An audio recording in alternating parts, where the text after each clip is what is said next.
In part 1 of this part 2 series, we showed you how we tore apart the home. In this episode, we show you how we put it all back together. Keep watching for tons of pro tips.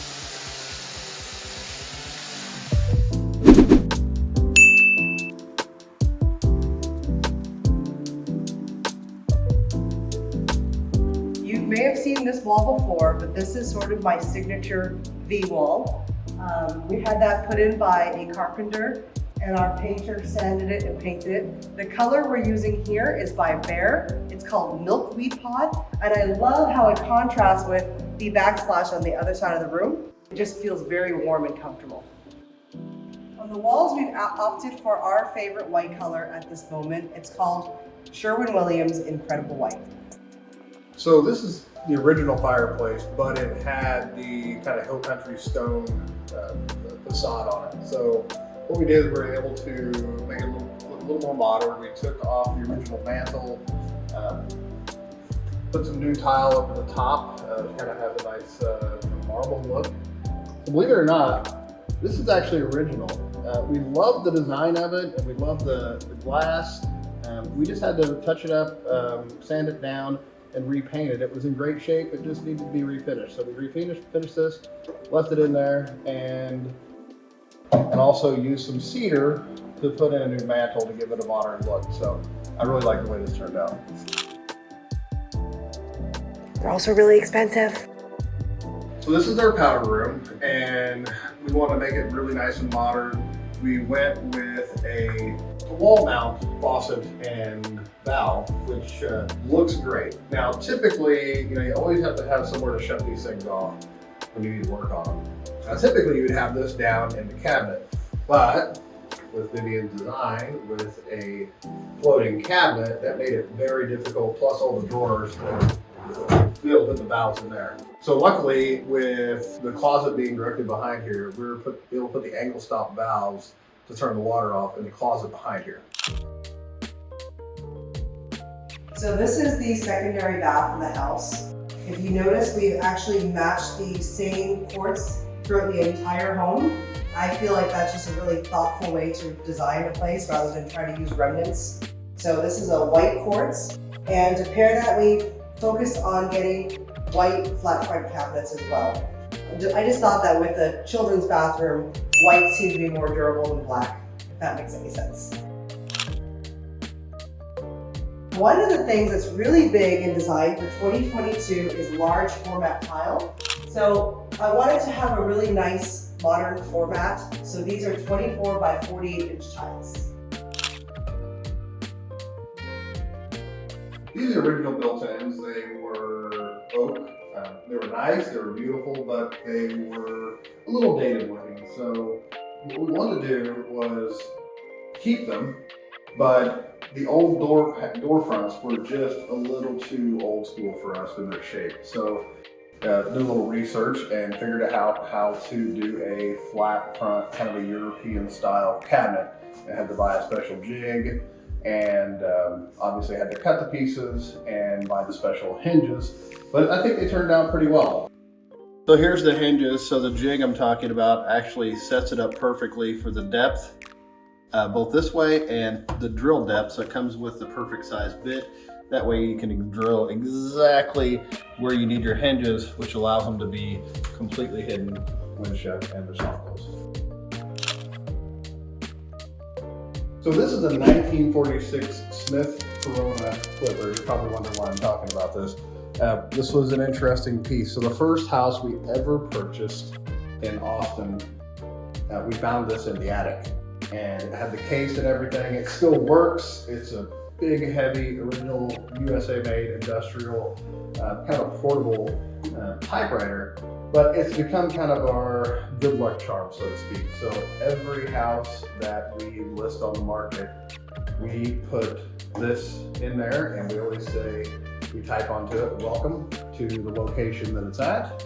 And so far it's worked. So we actually had one house one time where we had it on the market for, 10 days or so, or maybe 2 weeks, and we didn't have any offers. And I was like, this is strange, we almost always have quick offers in this market in Austin. And I was like, shoot, I forgot the typewriter. So we put the typewriter in there, and within, I think, 48 hours of putting the typewriter in the house with the message, we had an offer. I really wanted to showcase one of my proudest features of this home. And I say this because we always say you can't buy time, but technically you can. So what I've done here is, because we have such a large laundry room, I wanted to take advantage of space. And one thing that even in our family of 4 that I wish we had was double capacity washer and dryer. So we had our electrician and plumber add in a second valve and electrical source so that we could have 2 sets of washer and dryers that are stackable. So that way you can double your capacity and you can finish laundry a lot faster. Another cool feature of this house that we left is this. First of all, this is the original look of the doors in the office that James modernized. But we left it because we thought it had some character. What's really cool is that there is an original ironing board here, which I think is awesome. It's a piece of this home's history. Moving on to this mud bench. You know, with the space so big, this was added, custom made by our carpenter, and we think he did a really nice job. With the flow of the house, we have a garage right there behind where James is standing. And the kids can walk in here, drop all their school stuff, hang up their jackets, maybe keep all their, recreational activity supplies up here or even down at the bottom, and it keeps all the clutter out of the way. This episode is brought to you by HF Mechanical. They are a local HVAC mechanical company out of Leander, Texas. And let me tell you, Joe and Teresa have saved our butts a couple of times. They are so wonderful to work with. We can't recommend them enough.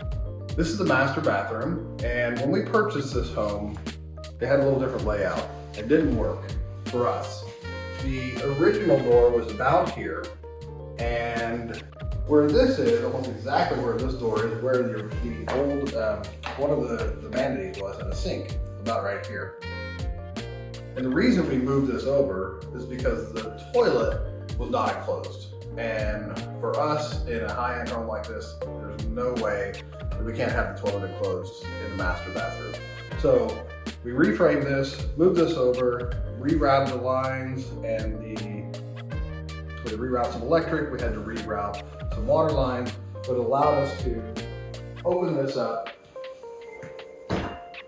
have the bathroom enclosed, but we still wanted 2 sinks.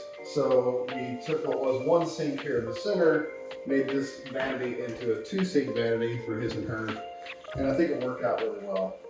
Another interesting thing is this is a solid wall here, and so you had this really dark, weird shower space. So we kind of left the shower configuration shape the same, but lightened it up, put in a piece of glass, you have all of the light coming in, and then added a dual valve where you can run, which is pretty nice. You can run both the rain shower together with the side shower or separately. And it's also a thermostatic valve, so once you find the temperature you like, you can just set it and forget it, turn your valve on, and let the hot water heat it up, and you're ready to go. If it can be solved with money, it's not a problem. This was originally one of those big, kind of fake marble looking soaker tubs. It was ugly, it was big, and for a reason it was centered to this window. So we went with the freestanding tub with the Roman tub filler, which allowed us to center it and have a more modern look. Going back to design and tile, I really wanted to make sure that in this almost $2 million property, I wasn't bringing in any cheap Home Depot tile or floor and decor. I wanted to do something a little bit more refined and more high-end.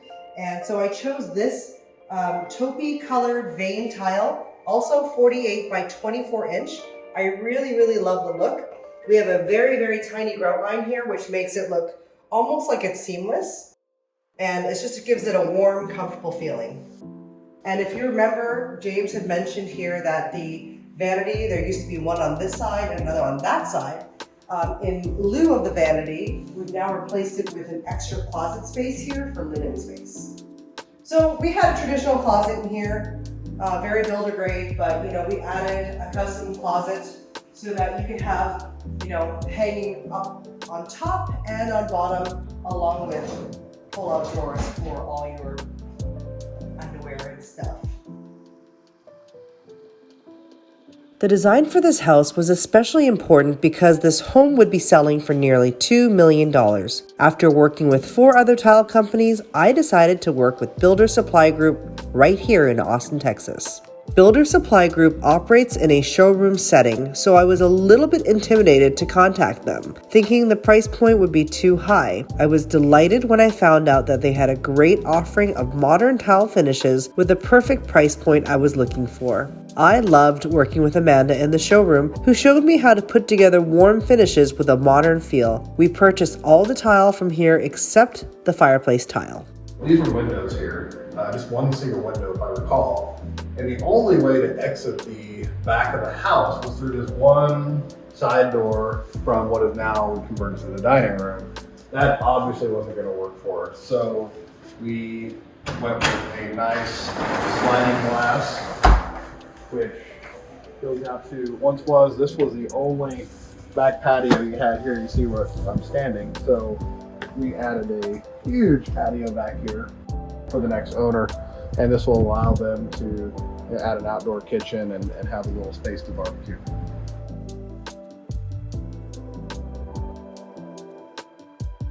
We get a ton of compliments on the floors. These are European white oak floors. We have the exact same floors in a slightly different color, and these are by Greenwald Industries, and the color here is London. The difference between London and Paris is that London is a little bit more straw color with a touch of green accent to it, which actually works out perfectly with the green accents that we have in this home. Whereas Paris is more of a warm color, kind of like the cabinets, and the Paris color was just too close to the cabinet color, so we wanted to offset the tones with something a little bit more yellow, a little bit more green. The place where we ordered our custom kitchen cabinets from in episode 16 was on a 5-month wait list. So we were grateful to work with Amy at Granite More right here in Austin, Texas. And together we designed this warm and modern kitchen with plenty of storage. They also stock a super jumbo slab that is up to 74 inches, which made our extra large island possible in this house.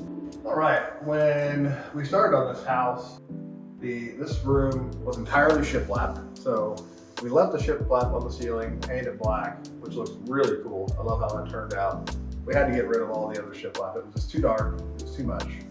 So we had to re-drywall this entire room. And then the other thing was, which was strange, you got this beautiful property. You've got a pecan grove, you've got acreage, you've got oak trees, but you couldn't really see any of it because it was impeded by all these little tiny windows. So over here you had 1, 2, 3 small windows, and over on this side you had 5 in total, and then you had 1, 2, 3 here. So we were able to basically open this up and put these huge picture windows in that you see here.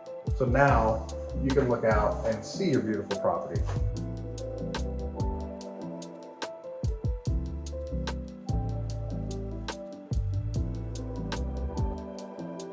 Not to mention the original windows had these built-in blinds, just like in this door here, which is a great feature, but it also impacts the view to the back. All right, this is our flex space. This is originally a workshop that we weren't sure what to do with, but we decided to go ahead and just finish it off in a similar design and finishes to the main house. So you can see it's nice and open. Here we get the same European oak floors. We redid all the drywall in here. We ended up putting a beam up here. The original beam was a little bit of rough shape, so we put LDLs to make sure this would be solid. It wouldn't go anywhere. Put in a Lennox mini split. So this is both a heat pump and an air conditioner. Blowing out some nice heat right now.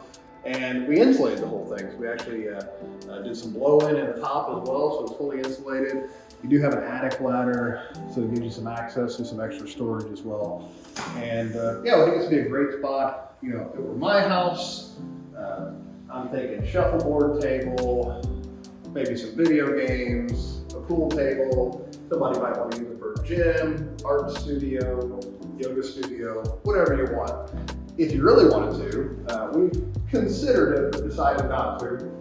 You could convert this into a little casita as well, because there is water to this already. You obviously have power, you got the AC. One could easily frame up some walls right here and put in a toilet and a shower and a sink. It wouldn't take much effort.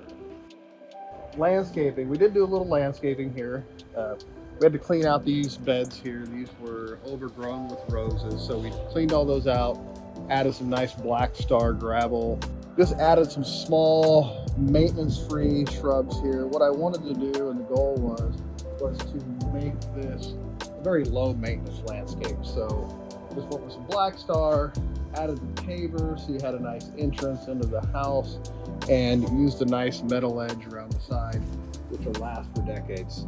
Another thing that's nice is we have French drains here, which works out really well. So this, when it rains, you get a lot of runoff from this area, and it funnels right down here. So there's two French drains, one over here, one over there, that funnels all the water to the side of the house.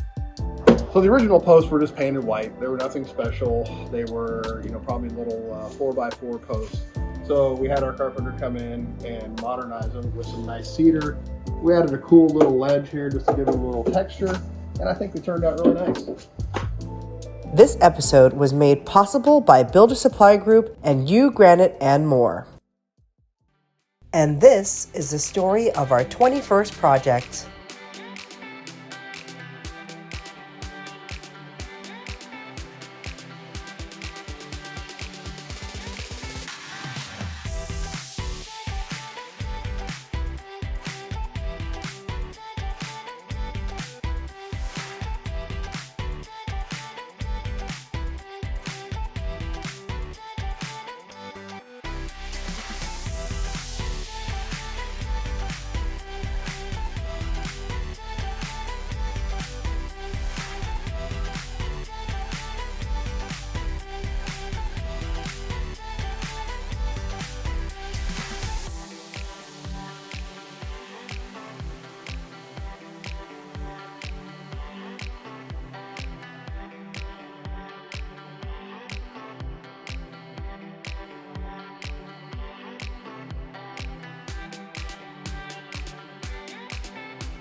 Hey guys, it's Vivian here with Austin House Flippers.